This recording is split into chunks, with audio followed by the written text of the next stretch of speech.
They say that we learn from our experiences. I don't exactly agree with that. We just don't learn from our experiences. We learn from the experiences that we reflect on. There's actually a quote I gleaned from Oscar Wilde. You see, think about your life.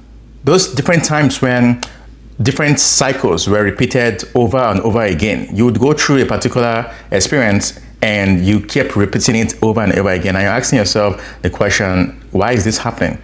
Invariably, that usually happens when we fail to learn the lesson from going through those similar experiences. Whether it was maybe with an experience where you dealt with repeated failures with a project, repeated failed relationships, or with some other businesses that you just kept repeating the same. One of the things that I learned is in order for us to actually learn from our experiences, we need to spend time to reflect.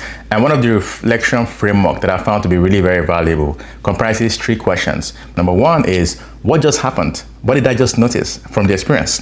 And number 2 is, what did I learn? What worked? What did not work? And the third question is, what am I going to do differently? When we go through a series of experiences that are repeated, and we can ask ourselves those 3 different steps in the framework, we're not just going to learn from our mistakes, but would also ensure that we don't repeat the same cycle again that happens. So just think about that repeated cycle or pattern that's been happening over and over again and reflect using those 3 questions. And I'm very, very confident that you're going to see a change, and hopefully you're not going to keep going around those cycles. I'd like to also hear from you what you thought about this reflection framework. Is it something you've experienced? And how do you ensure that you don't keep repeating negative or repeated patterns over and over again? I'd like to hear from you as well. All the best.